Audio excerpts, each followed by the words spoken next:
आज मां महिम राज्यपाल जी से मुलाकात करने का सबसे बड़ा कारण शिष्टाचार था। ये शिष्टाचार की मुलाकात थी उनसे। जब से मां महिम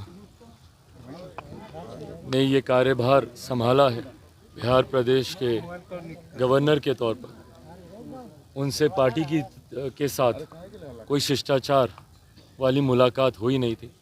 आज पार्टी के कई सम्मानित नेताओं के साथ उनसे मुलाकात कर उनका स्वागत, उनका अभिनंदन किया और साथ ही साथ बिहार से जुड़ी हुई तमाम जानकारी उनके संज्ञान में देने का प्रयास किया।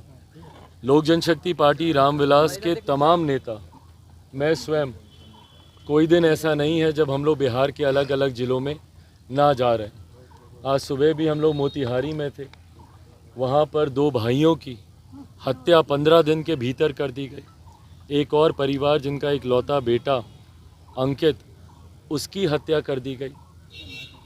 जहाँ जहाँ पर भी हम लोग जा रहे हैं, जो भी जानकारी आम बिहारियों के माध्यम से हम लोग को प्राप्त हो रही है, मां महिम होने के नाते ये तमाम जानकारी पार्टी के तौर से अधिकृत तौर पर मां महिम के संज्ञान में दी गई कि किस तरीके से बिहार में अपराध अनियंत्रित हो चुका है।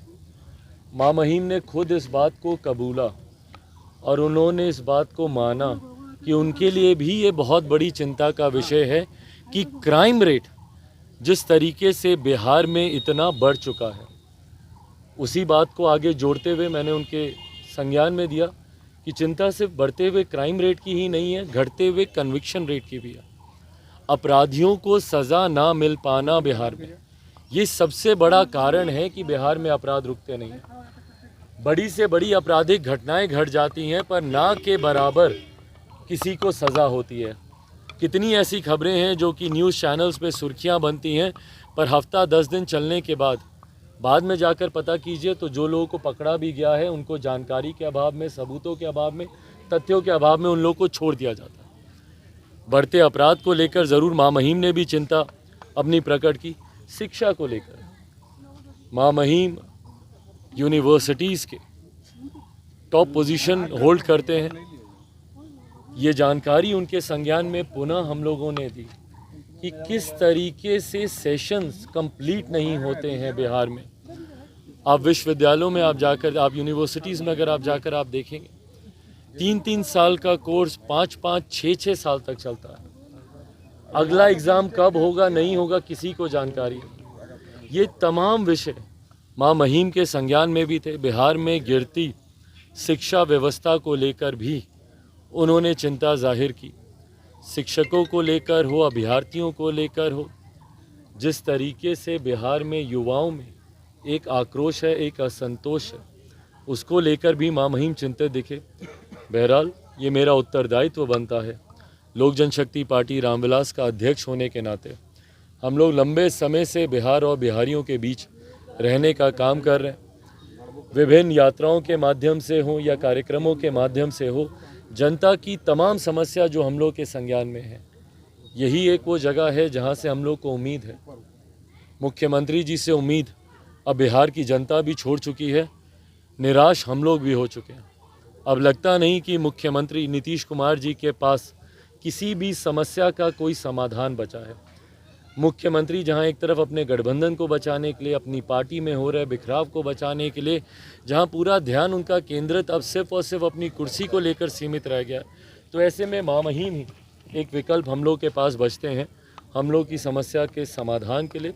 इसी उम्मीद के साथ पार्टी के तमाम वरिष्ठ नेता, जहां एक तरफ आज मां महिम जी का हम लोगों ने स्वागत किया औपचारिक तौर पर, वहीं ये तमाम विषय भी उनके संज्ञान में देने का काम किया। अशोक चौधरी ने एक बयान दिया है, क्या मतलब है इस बयान देने का? बताएं ना माननीय मंत्री जी कि भाई आप सरकार में कितने प्रतिशत लोग कन्वर्ट होके हिंदू बने, कितने प्रतिशत लोग कन्वर्ट होके मुस्लिम बने, क्या इस आंकड़े की मॉनिटरिंग करने के आप मंत्री हैं क्या?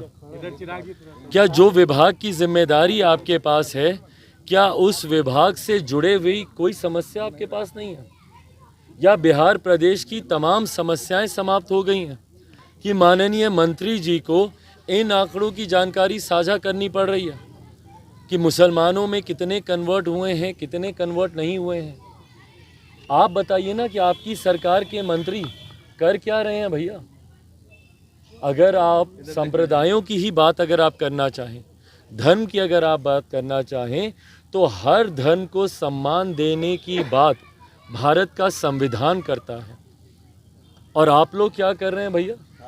कभी आप लोग रामचरितमानस का आप लोग अपमान करते हैं, कभी राम रावण को आप लोग काल्पनिक किरदार कहने की आप लोग बात करते हैं। मुसलमानों के हालात ही मुख्यमंत्री बता देना कि हमारे प्रदेश में क्या है। बताएं मुख्यमंत्री, क्या बिहार के मुसलमान, इनके तो घटक दल के भाई वोट बैंक रहे हैं मुसलमान। बताएं मुसलमानों की बेहतरी के लिए ये क्या किया है इन लोगों ने, कितनी योजनाएं लेकर आए हैं। 32 साल से यही सरकार है भैया। इसी सरकार के घटक लोग 32 साल से सरकार का हिस्सा रहे हैं।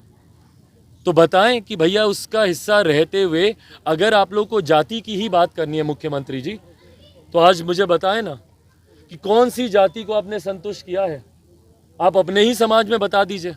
आज की तारीख में आपके समाज के लोग जिसको आप अपना वोट बैंक मानते हैं, कितने लव कुश आपके साथ हैं भैया, कितने कोरी कुर्मी आपके साथ हैं। बताएं मुख्यमंत्री, आपको जाति की बात करना, मुख्यमंत्री को इस बात का शौक है ना। मैं नहीं मानता भैया जात पात में। महादलित का इन्होंने बंटवारा किया, अति पिछड़ा का इन्होंने बंटवारा किया। क्या हालात हैं आज की तारीख में महादलितों के, अति पिछड़ा वर्ग के? जाकर देखिए महादलितों की बस्ती, किस बदहाल परिस्थिति में रह रहे हैं वो लोग। कल हम लोग गए थे, कहाँ था वो कार्यक्रम हम लोग का? सीतामढ़ी में। वहां से हम लोग आ रहे थे, एक महादलित की बस्ती थी। किस तरीके से खाई में उतरकर आपको जाना पड़ता है उस बस्ती के लिए। सड़क किनारे हाईवे के साथ में उनका गांव बसा हुआ है और पूरी खाई है वहां पर। ये तो हालात हैं यहाँ पर। जिस जाति की ये राजनीति ये लोग करते रहे, जबकि हकीकत है बिहार में अगर सबसे बड़ी एक जाति है तो वो सिर्फ गरीबी की जाति है, जिसमें हर जात पात धर्म मजहब के लोग हैं। क्या किया है मुख्यमंत्री ने और इनके मंत्री जो ये भाषण देते रहते हैं कि इतने प्रतिशत ये, इतने प्रतिशत वो। बताएं बिहार में गरीबी रेखा से ऊपर निकालने के लिए क्या योजनाएं लेके आए हैं मुख्यमंत्री नीतीश कुमार और इनके तमाम मंत्री। बिहारियों की प्रति व्यक्ति आय ज़्यादा बढ़े उसके लिए मुख्यमंत्री और इनके मंत्री जो आंकड़े गिना रहे हैं, क्या योजना है इनके पास? ये लोग सिर्फ ध्यान भटकाने के लिए और सिर्फ लोगों को जात पात धर्म मजहब में उलझा के रखने के लिए इस तरीके के विवादित बयान देते हैं। ये बयान देते देते इनकी पार्टी तीसरे नंबर की पार्टी बन गई है। बताइएगा उन मंत्री जी को, अगली बार उनकी पार्टी का खाता खुलना भी मुश्किल हो जाएगा इस तरीके के बयान देने से। मां महिम के संज्ञान में स्वतः ये विषय था कि किस तरीके से क्राइम रेट बढ़ा है और उस बात को लेकर वो स्वयं चिंतित हैं। उम्मीद करता हूं कि केंद्र सरकार को मां महिम के माध्यम से सही वास्तु स्थिति की जानकारी केंद्र सरकार को दी जाए। अगर ऐसे ही अराजक परिस्थिति बनी रही, भाई कितनी और हत्याओं का, कितने और अपहरणों का, कितनी और बलात्कारों का इंतज़ार बिहार की जनता करेगी इस सोई हुई सरकार को जगाने के लिए। ऐसे में मां महिम की एक अहम भूमिका है। आग्रह किया है कि वास्तु स्थिति केंद्र सरकार के संज्ञान में मां महिम के माध्यम से ज़रूर दी जाए।